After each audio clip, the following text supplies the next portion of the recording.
Olá pessoal, tudo bem com vocês? Dando prosseguimento a esse módulo de resolução de exercícios, hoje nós vamos falar do movimento não vertical. Todos os alunos que ainda não dominam esse conteúdo devem procurar a aula teórica acerca desse tema. Para isso, eu vou deixar aqui um card que vai remetê-los diretamente a essa aula a qual estou me referindo.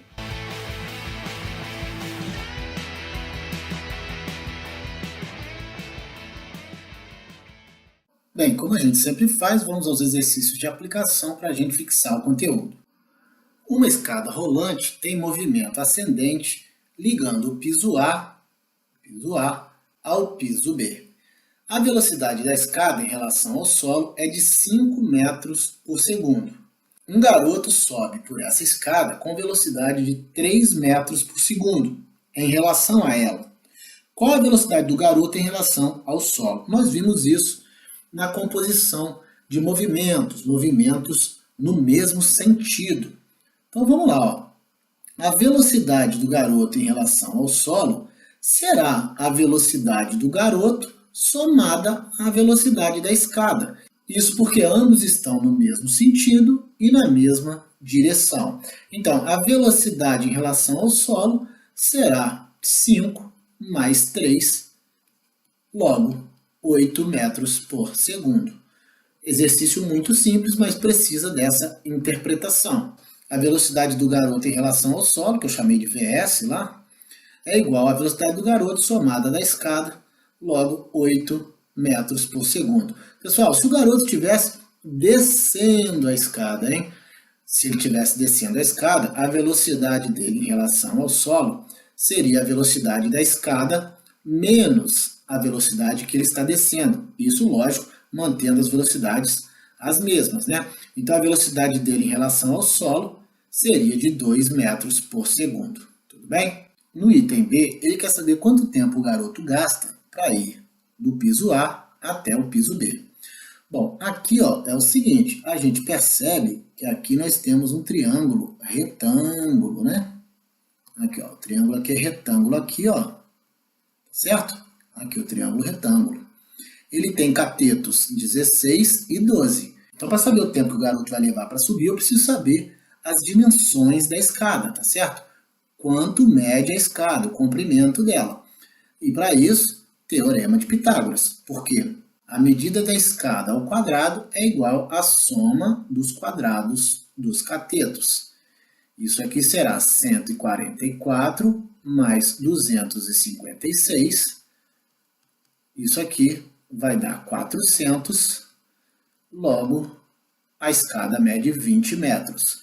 Pessoal, eu não coloquei o sinal de mais ou menos porque medida da escada não pode ser negativa, tudo bem? De posse dessa informação e sabendo que a velocidade é igual ao deslocamento dividido pelo tempo, fica tranquilo de encontrar o tempo que o menino leva para subir pela escada, porque a velocidade dele em relação ao solo é de 8 metros por segundo, nós achamos isso no item A.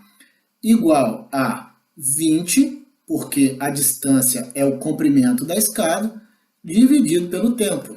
Ou seja, 8 ΔT é igual a 20, ΔT é igual a 20 sobre 8, que vai dar 2 segundos e meio. Tudo bem? É o tempo gasto para ele ir de A até B. Vamos lá dar uma olhada no nosso slide. Ele está aí já com o exercício resolvido. 20 metros é o comprimento da escada e o tempo gasto para chegar lá em cima, 2 segundos e meio.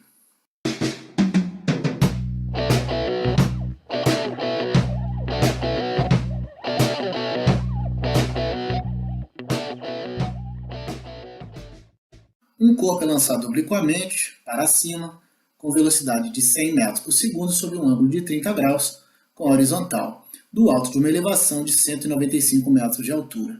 Dados o seno de 30 igual a meio, cosseno de 30 igual a 0,8 e a aceleração da gravidade igual a 10 metros por segundo ao quadrado, determine o alcance. Bom, aqui eu preciso começar calculando as componentes V0x e V0y, ou seja, a velocidade inicial de lançamento no movimento horizontal e a velocidade inicial de lançamento no movimento vertical. E como é que eu faço isso? Basta eu multiplicar a velocidade inicial vezes o cosseno do ângulo de lançamento, no caso de V0x, e no caso de V0y, a velocidade inicial vezes o seno do ângulo de lançamento. Bom, para encontrar V0x, é só multiplicar 100, que é a velocidade de lançamento, vezes o cosseno de 30, que ele deu 0,8, logo V0x será 80 metros por segundo. Já V0y, basta eu multiplicar 100 por meio, porque o seno do ângulo de disparo ele me deu, então V0y será 50 metros por segundo. Então, um disparo oblíquo de 100 metros por segundo tem como componentes a velocidade em x de 80 e a velocidade em y de 50 metros por segundo. Vamos dar uma olhada aqui no próximo slide que a gente vai ver esse cálculo já pronto. Estão aí os cálculos das componentes, como eu disse, aqui nós temos a componente em x de 80 metros por segundo e aqui em y de 50 metros por segundo. Bem, mas antes de encontrar o alcance máximo, eu preciso saber o tempo do alcance máximo, né? Quanto tempo a partícula, o projétil, viajou até que ele alcançasse o máximo da distância. Bom, para isso, eu posso utilizar a equação horária do movimento uniformemente variado. Aqui, ó, o y é zero. Vamos ver por quê? Ó. Aqui nós temos o eixo xy, tudo bem? E a partícula foi lançada, o projétil foi lançado a uma altura de 195 metros, em cima de uma elevação. O projétil vai subir e vai cair. A hora que ele cair, nós teremos a posição final dele em relação ao movimento vertical. Qual vai ser a altitude dele no momento da queda, que ele cair no solo? Zero. Então, por isso, o y final, a posição final dele, será zero. Com isso, a gente também consegue definir a posição inicial, né? Qual é a posição inicial dele? Ele será disparado de uma altura dos 195 metros de altitude. Então, y0 igual a 195. V0y eu encontrei no slide anterior. É a componente da velocidade em y, 50. Vezes o tempo, menos eu já expliquei por quê, que esse sinalzinho é de menos, né? Porque aqui, ó, o eixo y está orientado para cima e a aceleração da gravidade tem orientação para baixo, tudo bem? Por isso o sinal é menos. Aqui a aceleração da gravidade, que é 10 dividido por 2, dá 5, tudo bem? Bom, isso aqui é uma equação do segundo grau, que se a gente resolver, a gente vai encontrar o valor 13, né? Ou seja, o tempo que o projétil leva, que a partícula leva, para ir dessa posição até cair no solo, 13 segundos, ok? De posse do tempo, eu consigo encontrar o alcance máximo no próximo slide. Bom, então agora vamos de fato encontrar o alcance máximo, né? Pessoal, olha só, traçando mais uma vez aqui o eixo XY, vamos lá? X e Y, a gente percebe que o alcance está na horizontal, né? Essa medida aqui, ó, é o alcance, tudo bem? Isso é o alcance. Vocês concordam comigo, então, que o alcance é a medida de x, né? Ou seja, é a distância que o projétil vai estar ao atingir o solo do eixo y, correto? Então, aqui, ó, o x será o alcance máximo. Alguns alunos perguntam, professor, por que no slide anterior, para calcular o tempo, você não usou a equação horária do movimento uniforme? Porque essa daqui é a equação horária do movimento uniforme, né? S igual a S0 mais VT. Ela só está adaptada aqui com x para não confundir S com o S lá da equação horária do movimento uniformemente variado. Por que eu não usei essa? Porque, olha, se eu quero o alcance, eu teria que ter o tempo para encontrá-lo. E eu não tinha o tempo até usar a equação horária do movimento uniformemente variado. Beleza? Então, por isso que eu usei ela e não usei essa daqui. Tranquilo? Então, vamos lá. Agora, de posse do tempo, eu posso sim achar o alcance. S é o alcance, S0 é 0. Professor, por que S0 é 0? Porque aqui, ó, o disparo foi feito daqui, ó, 195 metros de altura.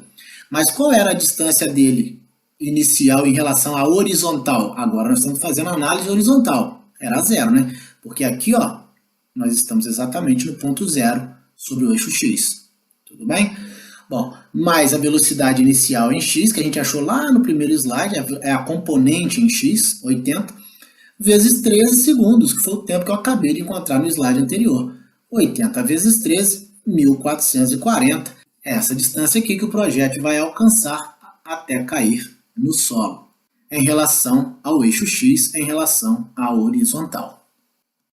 No item B, ele pede a altura máxima atingida em relação ao solo. Ao ser disparado, qual é a altura máxima que esse projétil vai atingir? Tudo bem? Lembrar que ele já está sendo disparado de uma altura de 195 metros. Bom, então vamos lá calcular a altura máxima, né? Para achar a altura máxima, eu também preciso descobrir o tempo de subida dessa partícula, né? Vale lembrar que ela já está sendo lançada de uma altura de 195 metros, tá? Tudo bem? Aqui nós temos os eixos x e y, tá correto? X e y.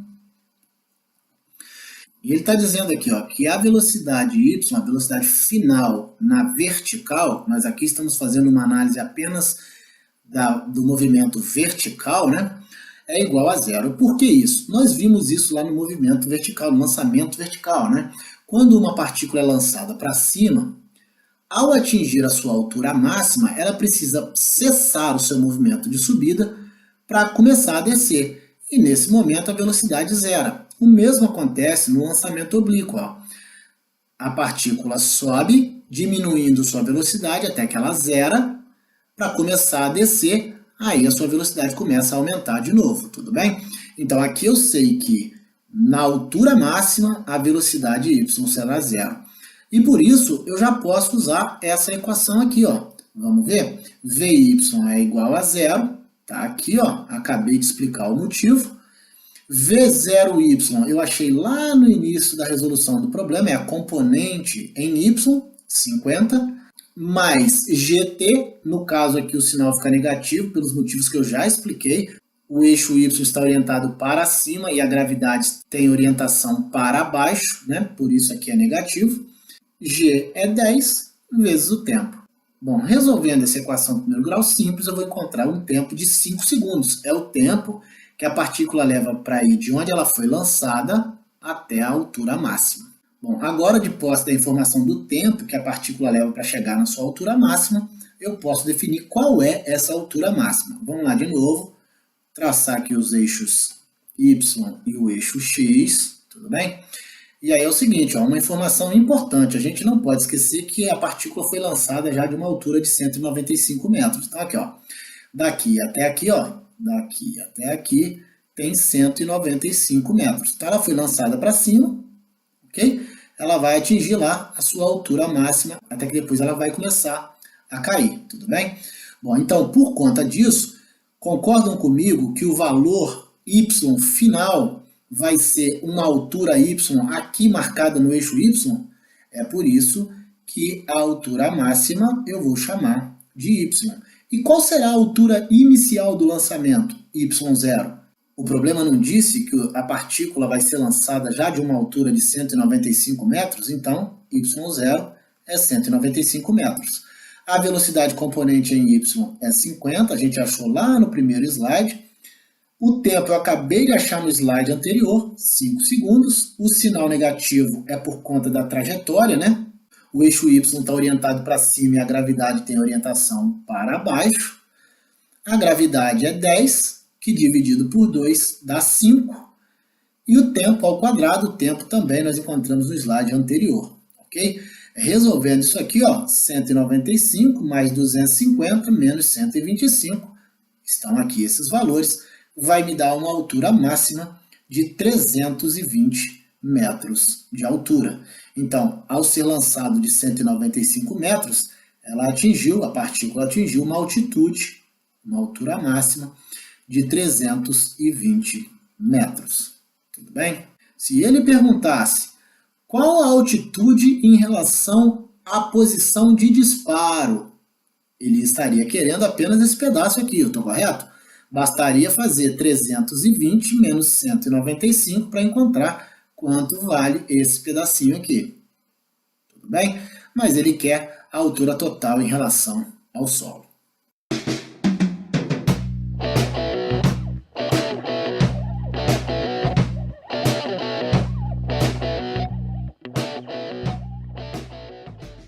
Mais um aí. determine a velocidade que o motociclista indicado na figura deve ter no ponto A para que consiga atingir o ponto B. Dados g igual a 10, o cosseno de 60 meio e o seno de 60, 0,8. Vamos lá.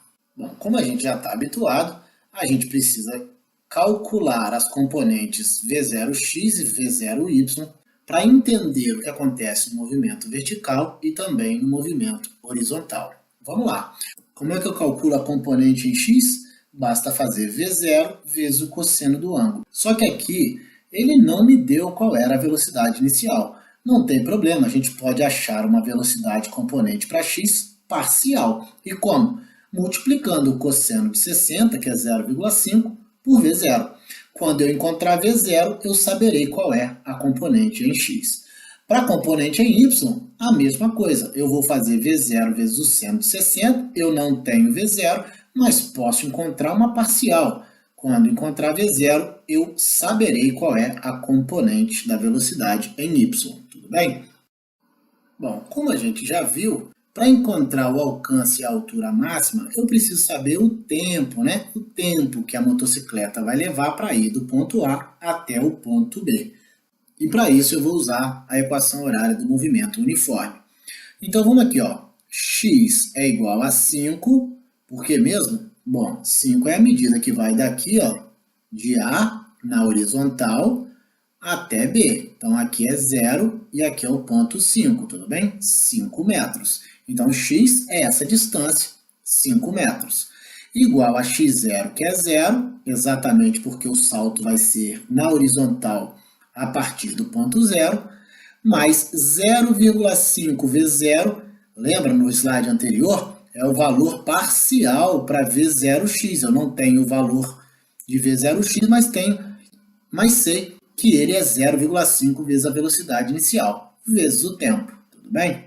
Bom, o zero aqui, ó, é zero mesmo, né? Somar com zero não muda. Eu posso pegar o 0,5 vezes zero e passar para lá, ó, dividindo 5. Foi isso que eu fiz aqui, isolando assim o tempo. Então, o tempo é igual a 5 dividido por 0,5 vezes V0, e dividir 5 por 0,5 dá 10. Então, o tempo é igual a 10 dividido pela velocidade inicial. Pessoal, eu ainda não descobri o tempo, mas se eu descobrir a velocidade inicial, eu acho o tempo. Então, isso aqui é um valor parcial para o tempo que a motocicleta levará para ir de A até B na horizontal. Tudo bem? Vamos para o próximo slide. Usando agora a equação horária do movimento uniformemente variado, eu consigo determinar a velocidade inicial com que a moto passa pelo ponto A. Vamos ver, ó.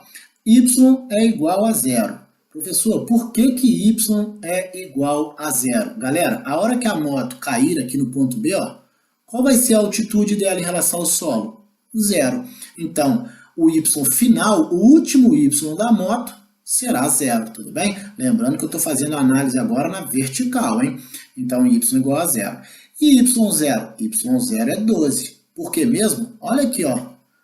A moto saltará da rampa já com 12 metros de altura. Então, o y no início do salto é 12.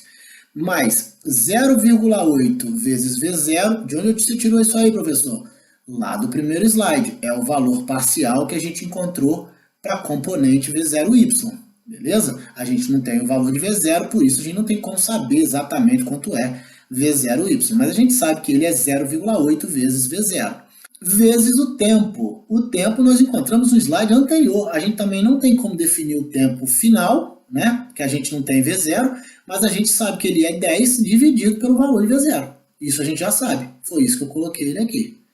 Menos a aceleração da gravidade dividido por 2, que dá 5, 10 dividido por 2 dá 5, vezes o tempo ao quadrado, o tempo de novo, ó, só que agora ao quadrado.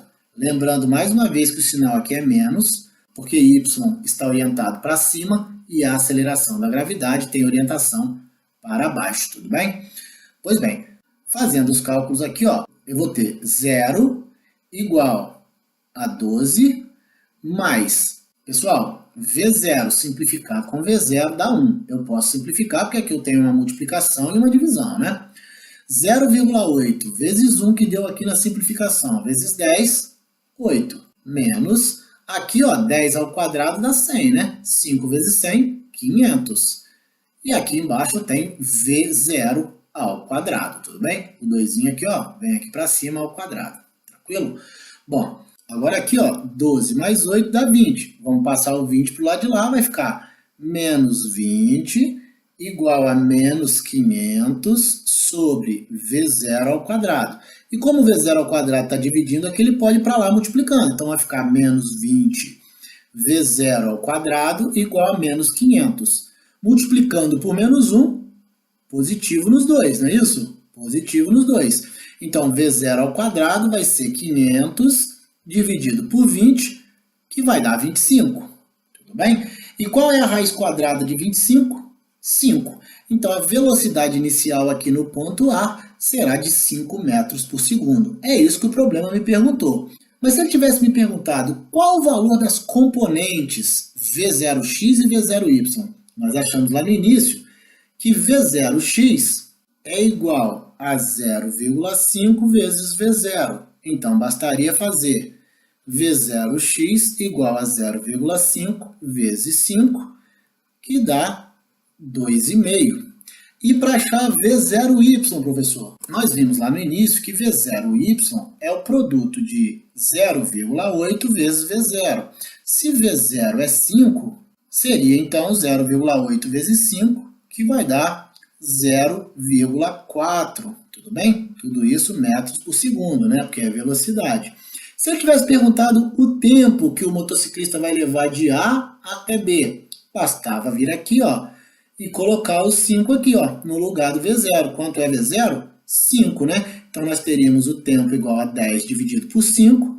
São 2 segundos que o motociclista gasta para ir de A até B. Pessoal, nada disso aqui o programa pediu, mas ele podia ter pedido. E é assim que a gente encontraria esses valores. Tudo bem? Outra coisa importante. Observe que em nenhum momento eu usei aquelas fórmulas específicas para calcular alcance, altura, tempo de voo. Nenhuma daquelas fórmulas foi necessária. Aqueles que tiverem facilidade de memorizá-las, tudo bem. Mas não é necessário memorizar aquelas fórmulas desde que você saiba usar bem as equações horárias.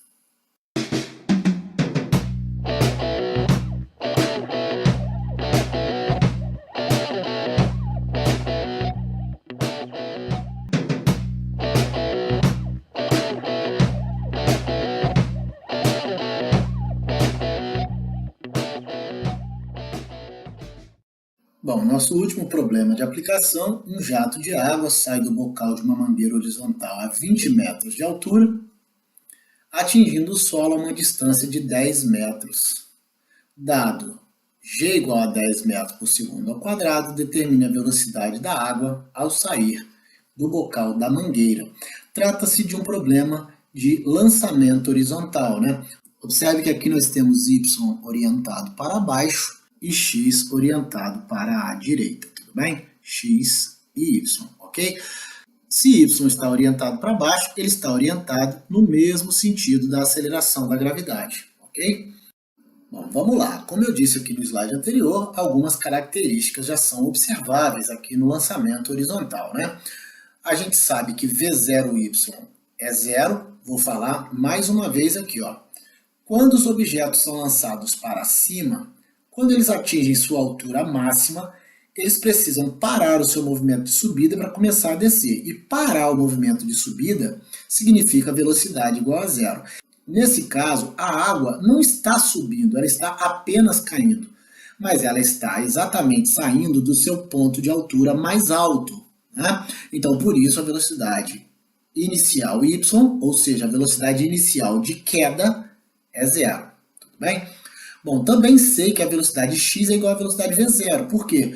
Porque horizontalmente a velocidade vx é constante. Isso porque se trata do movimento uniforme. O movimento uniforme sempre tem velocidade constante. Então, a velocidade de lançamento da água na horizontal, Vx, será igual à velocidade inicial de lançamento. Tudo bem? Para calcular altura, distância, alcance, velocidade, eu preciso ter o tempo. Então vamos usar aqui a equação horária do movimento uniformemente variado para eu poder calcular o tempo que a água leva para sair da mangueira e cair lá no solo. Tudo bem? Vamos lá. Y igual a y0 mais v0yt mais 5t2. Eu já coloquei 5 aqui porque a aceleração da gravidade é 10 e a fórmula é gt ao quadrado sobre 2. Então aqui é 10 sobre 2 que dá 5. Observe também, tanto nesse quanto no exemplo anterior, no exercício anterior que eu fiz, o sinal aqui é positivo. E por que, professor, que o sinal é positivo? Porque o eixo y tem orientação aqui para baixo, mesma orientação da aceleração da gravidade. Então, y é 20 e y0 é 0. Mais uma vez, pode ter gente achando que isso está errado, que isso é o contrário. Não é. Vamos lá. Ao orientar o y aqui para baixo, tudo bem? O x está aqui, tá certo? Olha o x aqui. O x está aqui. Bom, quando a água começa a cair, a gente começa a contar a posição da água do zero. E aí ela vai caindo, 1 metro, 2 metros, 3 metros e assim sucessivamente. Então aqui é o y0 e lá onde ela vai cair, lá no solo, é o y. Tudo bem? Então qual é a distância daqui até o solo? 20 metros. Então o y, 20 metros. E o y0 é onde a água começa a cair, y0 igual a 0. Tudo bem? Bom, V0y eu já falei aqui o motivo pelo qual ele é 0, né? Então tá aqui 0, vezes o tempo mais 5t2. 0, 0, eu posso pegar o 5 que está multiplicando e passar para lá dividindo. E 20 dividido por 5 dá 4. T2 igual a 4, T é igual a 2 segundos. Eu sei que aqui é mais ou menos raiz de 4, mas eu já estou desconsiderando o valor negativo porque o tempo não pode ser negativo, tudo bem? Bom, então, de posse do tempo, eu posso usar a equação horária do movimento uniforme para encontrar a velocidade x, a velocidade com que a água sai da mangueira. Afinal de contas, é isso que ele está pedindo, né? Então, vamos ver, x igual a x0 mais v0xt, x é 10. Por que x é 10? Olha aqui, a água está sendo lançada daqui e vai cair aqui. Qual é a medida que tem daqui até aqui? A medida horizontal? 10 metros, tudo bem? Então, x é 10. E x0 é 0. Por quê? Porque aqui eu vou começar a contar 0 até o 10, né? Até o 10 metros. Então, x0 é 0. A velocidade inicial de x é a velocidade 0, né? É a velocidade que eu quero encontrar, ou seja, vx. Vezes 2, que é o tempo que eu encontrei aqui em cima. Tudo bem? Bom, 0. Aqui eu vou ter Vx vezes 2. Se é vezes 2, eu posso dividir o 2 do outro lado. Tá certo? Então, dividindo o 2 do outro lado, eu vou ter 5. A velocidade x será 5 metros por segundo. Então, essa é a velocidade com que a água sai da mangueira. Na nossa próxima aula, dando prosseguimento a esse módulo de resolução de exercícios, vamos falar do movimento circular. Eu aguardo vocês, um grande abraço a todos e até o nosso próximo encontro.